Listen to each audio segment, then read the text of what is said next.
मुअज़्ज़ज़ सामईन कराम, दुआ अज़ीमी आपकी खिदमत में सलाम अर्ज़ करती है। सबसे पहले आपको ये बता दूँ कि मेरी गैर रवायती अफ़सानों की ये किताब बहुत जल्द मंज़र आम पर आने वाली है। वहाँ से एक मुनफ़रिद अफ़साना आपकी समाअत की नज़र करने जा रही हूँ। इसका उन्वान है अफ़रोदिती। जाती बहार का एक आम सा दिन था। चेत ख़त्म होने वाला था। बैसाखी की तपती हवाओं के लिए तन के तंदूर तैयार थे। रात खिलाफ़े तवक्को छींटे पड़े, जिसकी ठंडक से जाते चेत पर बीते फागन के असरात का शाइबा था। कथई परों पे सफ़ेद दायरे लिए तितलियां उड़ती फिर रही थीं। कबूतरों की गुटरगू खामोशी का गुरूर तोड़ रही थी। थोड़ी थोड़ी देर बाद गली से मानूस और मखसूस आवाज़ें दस्तक देती हवा के दोष आगे की जानिब बढ़ती जा रही थीं, जिनमें खाचा फरोशों की आवाज़ें नुमाया थीं। फरागत के औकात में मैं चलता हुआ पिछली तरफ जंगल की जानिब निकल जाया करता और कोई पुरसुकून जगह तलाश करता और ख़ुद कलामी किया करता था। ऐसा नहीं था कि बड़े शहर में मेरी किसी से बनती नहीं थी, बस शहर पुरआशोब से ज़रा घुटन सी होती और फितरत और खामोशी मुझ पे रोशन कर देती थी। कभी कभार खुद से मुलाकात भी तो ज़रूरी होती है। जंगली खुदरो झाड़ियों से बचता हुआ, फूलों को देखता, माहौल में हवा की सरसराहट को सुनता हुआ आगे बढ़ रहा था। अचानक आहट ने मुझे चौंका दिया। यहाँ कोई है। मैंने आवाज़ की समत देखा। मुझसे कुछ फासले पर एक बेज़वी शक्ल का तालाब था। शफाफ, रंग बदलता हुआ पानी, कभी हल्का नीला, कभी गहरा सब्ज, चेरी ब्लॉसम के खिलते फूलों की छाँव में। जामनी माइल गुलाबी जाली का लिबास पहने क्या वो कोई हूर थी, परी या जल परी? इसकी कटारा आंखें मुझ पे मरकूज थीं। कहने लगी, तुम कौन हो? हम कौन सी ज़ुबान में हम कलाम थे? मैं इस ज़ुबान से नाशना था, मगर मैं जो बोलता इसे समझ आती थी। अचानक मुझे एहसास हुआ कि मैं इसे जानता हूँ। क्या तुम ज़ोहरा हो? वीनस? अफ्रोदिती? हाँ, तुम मुझे कैसे जानते हो? ए हुस्न की माबूदा, मैं एक शायर हूँ, और वो कौन सा शायर होगा जो तुमसे बेखबर हो। वो मुस्कुराई और मालूम हुआ उसकी मुस्कुराहट से पूरब से लेकर पश्चिम तक रोशनी फैल गई, एक दूधिया सफ़ेद रोशनी। क्या तुम वही अफ्रोदिती हो जो कब्रस के जजीरे पर इबादत के आला मरकज़ पाफोस के करीब पैदा हुई? तुम मेरे मुतल्लिक जो भी जानते हो मुझे सब बताओ। मुझे मालूम था, मेरे पास अवाइल जवानी से ही इसका एक मुजस्मा था। वो सिर्फ जिन्स और मोहब्बत ही नहीं, बल्कि उन तमाम कैफियत और जज्बों की देवी थी जिनकी वजह से इंसान एक दूसरे के साथ समाजी रिश्तों, राब्तों और ताल्लुकात में बंधे हुए थे। यूनान की देवी इंतहाई पाकीज़ा, मुहज़्ज़ब, शाइस्ता, मिसाली मोहब्बत की माबूदा थी, और दूसरी तरफ इसकी अमलदारी में सारी निबाताती, हैवानी और इंसानी ज़िंदगी आती थी।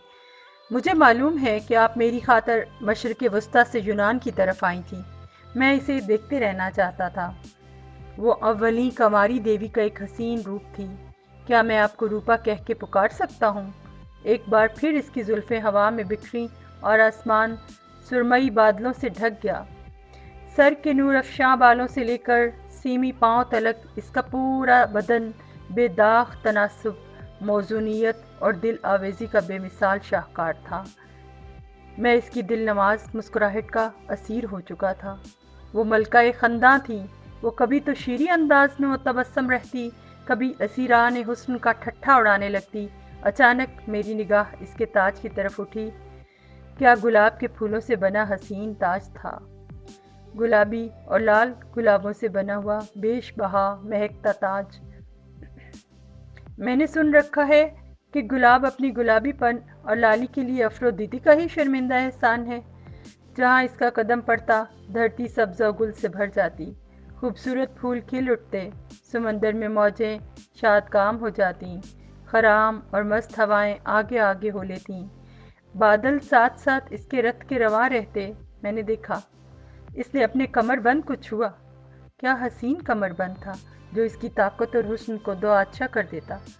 वो मुझसे रुखसत चाहती थी, اس یقین کے ساتھ کہ وہ ہمیشہ میرے ساتھ رہے گی، میری نثر کو مرصع بنائے گی، میرے تخیل کو جھولے جھلائے گی، میری تنہائی کو آباد رکھے گی، کبھی کبھی مجھے اشعار کے باغوں میں لے کر گھومے گی، کبھی میرے لفظوں میں افسانوی روپ بھرے گی۔ میں نہیں چاہتا کہ آپ میری آنکھوں سے اوجھل ہوں۔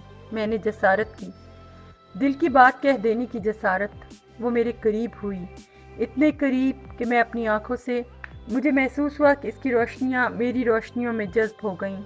دفعتاً میرے حواس جاتے رہے اور میں اپنی آنکھوں سے اس کا حسین رتھ نہیں دیکھ سکا جو اس کے شوہر نے اس کو تحفے میں دے رکھا تھا، کیونکہ اتنر شہر میں وہ باوقار شادی شدہ دیوی تھی۔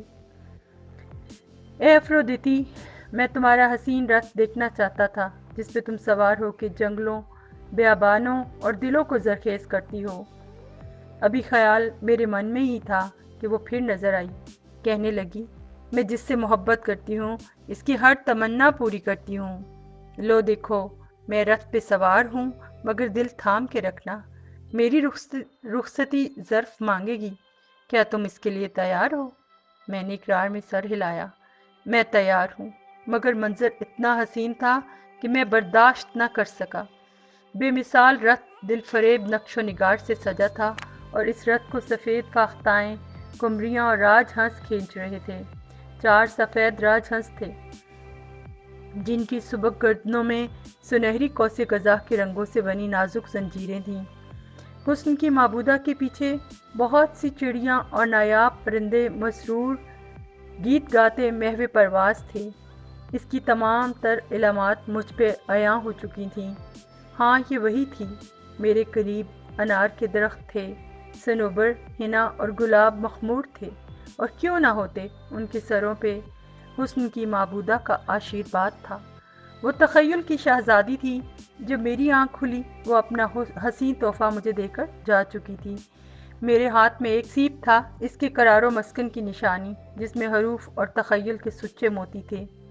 میری نظمیں اور مصرے اسی کی محبت کا فیضان ہے۔ وہ بارہا میرے قریب آئی، کئی دفعہ تو مجھے احساس ہوا وہ مجھے اپنے ساتھ لے کر جا چکی ہے۔ رات یونانی فلسفہ پڑھتے پڑھتے تھک گیا تو میں علم العادات کے ہندسہ 6 سیارہ زہرہ کا ہندسہ پڑھتے پڑھتے سو گیا۔ میں کچھ ارتقائی علوم کی بابت سوچ رہا تھا کہ کیسے انسان کی تہذیب، ثقافت اور علوم نے بتدریج ترقی کی اور جانا کہ سیارہ زہرہ آسمان پہ چمکنے والا سورج کے بعد سب سے روشن سیارہ ہے۔ شاید اسی سیارے کو دیکھتے دیکھتے سو گیا تھا کہ اس کی چمک خواب بن کر ظاہر ہوئی۔ عجیب بات ہے، میری زندگی زہرہ جمال سے خالی رہی اور میں تمام عمر اس کا منتظر رہا۔ مجھے یوں محسوس ہوا کہ نمبر 6 کی کرامت 21ویں صدی میں زائل ہو چکی ہے۔ شکریہ۔